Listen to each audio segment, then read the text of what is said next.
Somewhere in America right now, a doctor is telling a parent something they never wanted to hear. Your son will never play sports. Your daughter will never walk without help. This condition, it's permanent. For most families, those words end a dream before it ever starts. But for a small handful of boys who would grow up to wear an NFL uniform, those words were never an ending. They were a starting line. This is the story of men who were told impossible by doctors, by coaches, by scouts, and in some cases, by the entire football world. Men who were missing fingers, missing toes, missing a hand entirely, men who couldn't hear the snap count, men who took a bullet not metaphorically, but literally, and were told they'd be lucky to walk again, let alone run. And every single one of them made it to Sundays. Not as mascots, not as inspirational sideline stories, as starters, as Pro Bowlers, as Super Bowl champions. If you've ever been told you're not enough, not fast enough, not strong enough, not normal enough, stay with this video to the end. Because by the time we get to the final name on this list, you're going to understand something the NFL Scouting Combine could never measure: the size of a human being's will. Before we start, hit subscribe, because we're building the internet's most complete archive of the stories the NFL highlight reels leave out. Now, let's begin with a kid who never heard the roar of the crowd, but built a career loud enough to be felt anyway. Derek Coleman. Picture a 3-year-old boy in Los Angeles sitting in a doctor's office that smells like antiseptic and fear. His parents are holding hands so tight, their knuckles are white. The doctor delivers the diagnosis: progressive hearing loss. By the time this boy is an adult, he will be almost completely deaf. That boy was Derek Coleman. Most toddlers are learning the names of cartoon characters. Derek was learning to read lips. While other kids were being handed toy footballs by dads who dreamed of Friday Night Lights, Derek was being fitted for hearing aids devices that made him a target. Kids can be cruel, and in the hallways of his school, some of them were. He was mocked. He was underestimated. Teachers assumed a deaf kid couldn't keep up in a hearing classroom, let alone dominate on a football field where split-second communication is everything. Here's what almost nobody understood back then. Football isn't just about speed and strength. It's a sport built on sound. The quarterback's cadence, the snap count barked out at the line, the roar of 70,000 fans that can drown out an audible before it's even finished. For a hearing player, all of that is background noise. For Derek, it was a wall. So he built a workaround before workaround was even a word people used for kids like him. He learned to read the center's hand movements. He memorized formations down to the smallest detail, so he never had to rely on hearing a call in real time. He watched his teammates' body language like other players watched game film. Where a hearing player had one channel of information, his ears, Derek had to build 3 or 4 others just to stay even. And he didn't just stay even, he got better than even. Derek starred at UCLA, but on draft night, teams passed. Pass after pass after pass, name after name, being called that wasn't his. Scouts will tell you 100 reasons why a player falls in the draft, but let's be honest about what was really happening in some of those draft rooms. Teams were scared of the unknown. They didn't know how to coach a deaf player. It was easier to pass. He signed as an undrafted free agent with the Minnesota Vikings before finding his true home with the Seattle Seahawks. And in Seattle, everything changed not because his hearing came back, but because a team finally decided his heart mattered more than his ears. In 2013, Derek Coleman became the first legally deaf offensive player in NFL history. Let that sink in. Not the first deaf equipment manager, not the first deaf mascot performer. The first deaf offensive player, a man playing running back and fullback in a league where a blown assignment can mean a 250-pound linebacker hitting your quarterback full speed. Then came the moment that turned Derek from a name in a box score into a symbol for millions. During Super Bowl XLV8, a Duracell commercial aired telling his story, the mocking classmates, the hearing aids, the doctors who doubted him. The ad ended with Derek, in full pads, declaring that the only thing he ever couldn't hear was people who said he couldn't do it. The internet didn't just embrace it, it exploded. Deaf and hard-of-hearing kids across the country suddenly had a Super Bowl champion who looked like them. Parents who had once sat in that same terrifying doctor's office now had something they didn't have before: proof. Derek Coleman didn't just play in the NFL. He rewrote what an entire community of people believed was possible for their own children. And he did it in near total silence, in a sport built on noise. Think about what that actually required, day in and day out. Every single practice, every walkthrough, every film session, Derek was doing something his teammates never had to think about: converting a world built entirely around sound into something he could process visually and physically. A missed beat in that translation wasn't just embarrassing, it could mean a missed block, a busted play, a hit his quarterback never saw coming. The margin for error most players don't even notice they have. Derek had to earn back every single day through sheer preparation. And he never used any of it as an excuse. Teammates who played alongside him have talked about how his preparation put able-hearing veterans to shame, because for Derek, study the playbook wasn't a suggestion, it was survival. It was the only way to level a field that wasn't built with him in mind. That's the part of his story that gets lost in the highlight reel and the commercial. Not just that a deaf man made the NFL, but that he made it by simply being better prepared than everyone around him, week after week, year after year, for a league that never had to accommodate him. He accommodated himself, and then he dominated anyway. Next, Shaquem Griffin. Now let's talk about a kid from St. Petersburg, Florida, who was born with a condition most people have never even heard of: amniotic band syndrome. In the womb, tight fibrous bands wrapped around his left hand, cutting off proper blood flow and stunting its growth. By the time he was 4 years old, the pain had become unbearable. Doctors made a decision no parent ever wants to face: amputation. At 4 years old, Shaquem Griffin's left hand was gone. But here's the detail that makes this story different from so many others. Shaquem wasn't raised alone in this. He had a twin brother, Shaquille, born minutes before him, who absolutely refused to let his brother be treated like he was fragile. Growing up, Shaquille wouldn't take it easy on Shaquem in backyard games. He wouldn't let coaches bench him out of pity. If Shaquem wanted to be treated like every other athlete, Shaquille was going to make sure that's exactly what happened. And Shaquem met that challenge head-on. Literally. In high school and later at the University of Central Florida, Shaquem didn't play like a kid with one hand compensating for a disadvantage.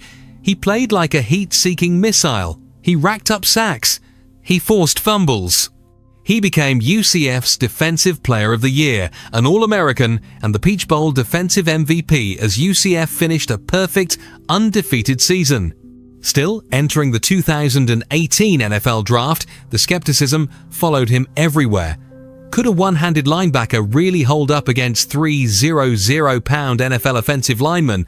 Could he tackle at full NFL speed? Could he play special teams, where a missing hand might be treated as a liability? Then came the NFL Scouting Combine, the ultimate proving ground where hundreds of scouts, coaches, and cameras measure a player down to fractions of a second. Shaquem Griffin ran the 40-yard dash in 4.38 seconds. Say that number again slowly: 4.38 seconds. That's not just fast for a linebacker. That is, to this day, the fastest 40-yard dash time ever recorded by a linebacker at the NFL Combine, full stop, no asterisk, no, for a player with a disability. The fastest, period. He didn't just clear the bar people set for him. He obliterated the bar set for every linebacker who ever lived, with two hands or one. The Seattle Seahawks selected Shaquem Griffin in the 5th round of the 2018 draft, reuniting him with his twin brother Shaquille, who was already on the roster. For the first time in NFL history, identical twins were both active players on the same roster, on the same team, and one of them had one hand. Shaquem went on to play meaningful defensive snaps in the NFL, to record a sack in his rookie season, and to become one of the most inspirational figures the sport has ever produced, visiting kids with limb differences, gifting custom prosthetics, and reminding an entire generation that the only real disability is a closed mind.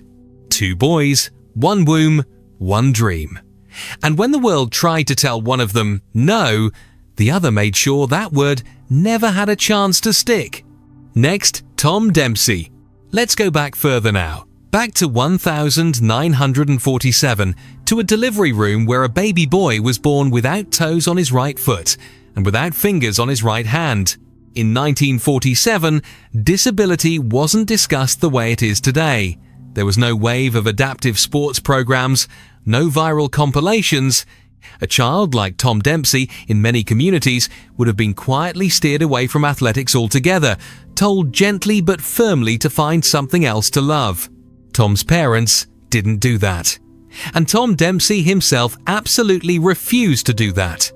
He learned to kick a football using a specially designed shoe, a rounded, flattened surface built to give his underdeveloped foot the surface area a normal foot would have. Critics would spend years insisting that shoe was some kind of unfair advantage, a secret weapon. What they conveniently ignored was the years of repetition, the thousands of kicks in empty fields, the sheer force of will it took for a kid with no toes to even learn to kick a ball in the first place, let alone kick it for a living. Dempsey made an NFL roster. Then he made it a career 11 seasons long.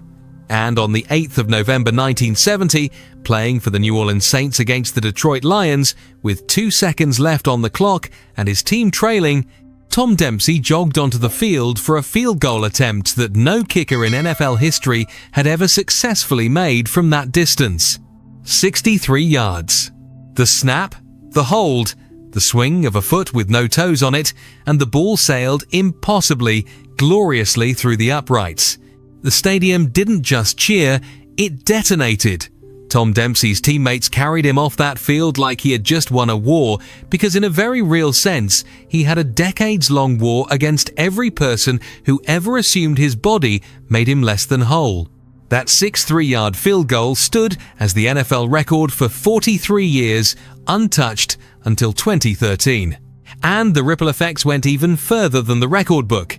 The kick was so dominant and Dempsey's custom shoe so effective that the NFL actually changed its rules because of him. A regulation now nicknamed the Tom Dempsey Rule, requiring that any shoe worn by a player with an artificial limb or adaptive equipment on the kicking foot conform to the same standards as a normal kicking shoe. Think about the magnitude of that for a second. This wasn't a man who simply overcame his circumstances quietly in the background. This was a man whose greatness was so undeniable that the entire league had to rewrite its own rulebook just to keep up with him. Tom Dempsey passed away in 2020, but that 63-yard kick struck by a foot the world once said wasn't good enough to play the game at all remains one of the most famous single plays in NFL history. Next, Jason Pierre-Paul. Now imagine you're one of the most explosive defensive players in the entire NFL. You've just come off a season with 12.5 sacks. You are about to sign a contract that will make you one of the highest paid defenders in football. Your career is a rocket ship with no ceiling in sight. Then, on the night of the 4th of July 2015, everything almost ends in an instant. Jason Pierre-Paul, celebrating Independence Day, was handling fireworks when one detonated in his hand. Not a scare, not a close call, a real, catastrophic injury. He was rushed into emergency surgery. When he came out, part of his right hand was gone, including his index finger. For a defensive lineman, hands are everything. Hands shed blockers. Hands strip the ball. Hands are how you separate 320 pounds of offensive tackle from your own body just long enough to get to the quarterback. The football world assumed almost unanimously that Jason Pierre-Paul's career as an elite pass rusher was finished. The New York Giants, his team at the time, hesitated on a long-term deal. Analysts openly speculated he might never be the same again or might not play at all. Jason Pierre-Paul had other plans. He spent months relearning fundamental techniques, how to get off the snap, how to use his altered hand to still control blockers, how to rebuild the muscle memory of an entire career around a body that had permanently changed overnight. He didn't hide the injury. He didn't disappear from the public eye in shame. He came back, faced cameras, and went straight back to work. He returned to the field. Then he kept getting better. he earned a trade to the Tampa Bay Buccaneers, and there, alongside a roster that included Tom Brady, Jason Pierre-Paul helped anchor a defense that made a Super Bowl run. In Super Bowl LV, the man who was once written off after a fireworks accident took the field on the NFL's biggest stage and helped bring home a championship. Jason Pierre-Paul didn't just survive a night that could have ended his career, or worse. He turned it into one more chapter in a Hall of Fame caliber story of refusing to be defined by what he lost. Next, Rocky Bleier. Some of the men on this list overcame conditions they were born with. Rocky Bleier's story is different, and in some ways, even more brutal, because his disability was inflicted on him in a jungle 8,000 miles from home. Bleier was already a rising NFL running back with the Pittsburgh Steelers when, in 1969, during the Vietnam War, his draft number was called. He didn't dodge it, he served. On the 20th of August 1969, Rocky Bleier's platoon walked directly into an ambush in a rice paddy in Vietnam. He was shot in the left thigh. As he lay wounded, a grenade landed near him and detonated, tearing shrapnel into his right leg and foot. He was carried out under fire, barely alive, and flown to a military hospital where doctors gave him news that would have ended most men's dreams instantly. He might never walk normally again. Football, they told him, was not a realistic conversation to be having. Rocky Bleier kept a piece of paper in his hospital room. On it, written by hand, were two words: I will. He did more than walk. He rebuilt his legs from nothing, running on a beach because sand offered enough resistance to force his muscles to relearn how to fire correctly, how to push off, how to sprint. He returned to the Pittsburgh Steelers not as a publicity stunt or a sentimental roster spot, but as a legitimate, contributing NFL running back. And then something happened that almost feels too poetic to be true. Rocky Bleier became a key piece of one of the greatest dynasties in NFL history. He won not one, not two, but 4 Super Bowl championships with the Pittsburgh Steelers in the 1970s, rushing for over 1,000 yards in a single season along the way, a mark few backs in NFL history ever reach, let alone one who was told he might never walk again. Every single ring Rocky Bleier wears is a direct rebuttal to a doctor's prognosis written on a chart in a military hospital half a world away. What makes Bleier's comeback even more remarkable is the timeline most people forget. This wasn't a quick, made-for-television recovery. It took years of quiet, unglamorous rehabilitation, running drills on his own when the Steelers roster had already moved on without him, fighting for a practice squad spot before he ever fought for a starting job. He wasn't guaranteed a roster spot. He wasn't given anything out of sympathy. Coach Chuck Noll made him earn every single rep, the same as any other back competing for playing time. And Bleier earned it, rep by rep, year by year, until the same legs a battlefield doctor once doubted were driving through NFL defenders in January football deep into the postseason on the way to championship after championship. Rocky Bleier later said the hardest part was never the physical pain of the wounds themselves, it was the quiet moments of doubt. Alone, wondering if the 2 words he'd written down were actually true. Every yard he gained afterward was the answer. Next, Elroy Crazy Legs Hirsch. Not every disability on this list was hidden or overcome quietly. Some were turned into the very thing that made a player unstoppable, and nobody embodies that better than Elroy Hirsch. Hirsch was born with a congenital hip condition that gave him an unusual, rolling, running gait, unlike anything scouts and sports writers had seen before. A sports writer watching him run in college reportedly said his legs moved like a runaway squirrel. Crazy legs, he called it, and the nickname stuck for life. In a cruel-minded world, that unusual gait might have been mocked out of the sport entirely. Instead, Hirsch leaned into it. That unpredictable rolling stride made him nearly impossible for defenders to read. They couldn't anticipate his cuts because his running motion simply didn't look like anyone else's. What began as a physical difference became a genuine tactical advantage. Elroy Crazy Legs Hirsch went on to become one of the most electrifying receivers of his era, eventually earning a place in the Pro Football Hall of Fame. His story is a reminder that overcoming a disability doesn't always mean hiding it or fighting against it. Sometimes it means understanding your own body better than anyone else on the field and using every part of what makes you different. Next, John David Crow. As a child, John David Crow suffered a serious accident that left lasting disfigurement to his face. In an era with far less compassion around visible physical differences than exists today, a young athlete carrying that kind of injury into locker rooms and onto football fields faced a level of scrutiny most of his opponents never had to think about. Crow didn't shrink from it. He ran through it sometimes, literally running through the very defenders who underestimated him because of it. At Texas A&M, under legendary coach Bear Bryant, Crow became one of the most dominant players in college football, capturing the Heisman Trophy as the best player in the entire country.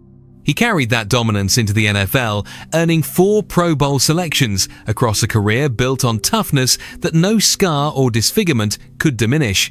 Crow's story is a quieter one than some of the others on this list. No viral commercial, no record-breaking kick, but that makes it no less powerful. He simply refused to let something visible on his face define what people saw when he had a football in his hands. Next, Tedy Bruschi. February 2005, Tedy Bruschi is at the absolute peak of his career, 3-time Super Bowl champion, Pro Bowl linebacker. The emotional and physical heartbeat of the New England Patriots dynasty defense, life, professionally, could not be going better. Then, days after playing in the Pro Bowl, Bruschi woke up with a pounding headache, numbness spreading through the left side of his body, and blurred vision. His wife rushed him to the hospital. Doctors delivered a diagnosis that had nothing to do with football and everything to do with survival.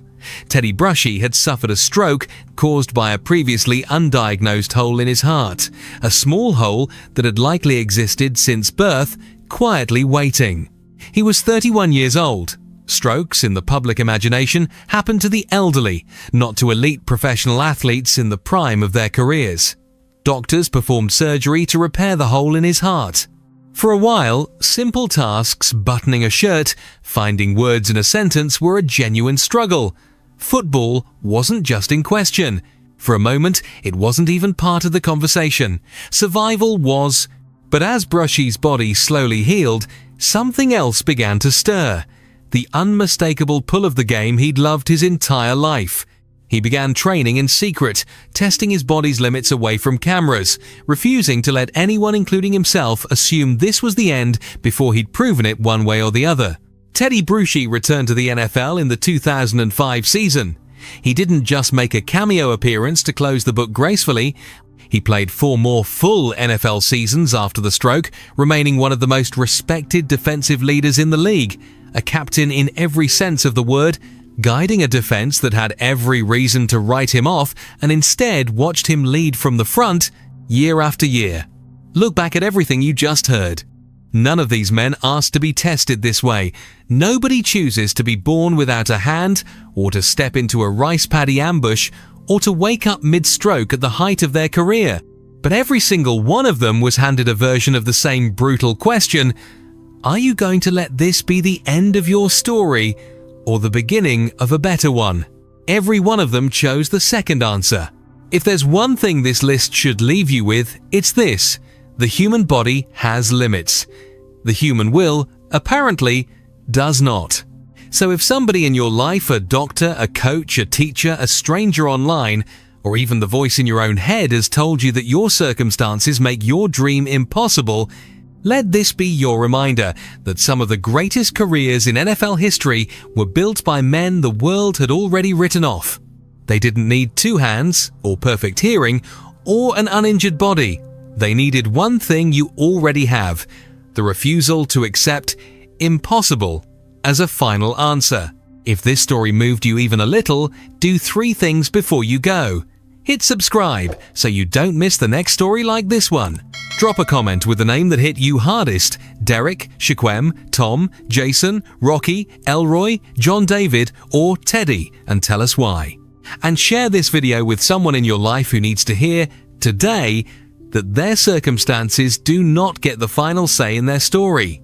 Because somewhere out there right now, there's another kid sitting in a doctor's office hearing a version of "you'll never" And maybe, just maybe, this is the video that reaches them first. Thanks for watching. We'll see you in the next one.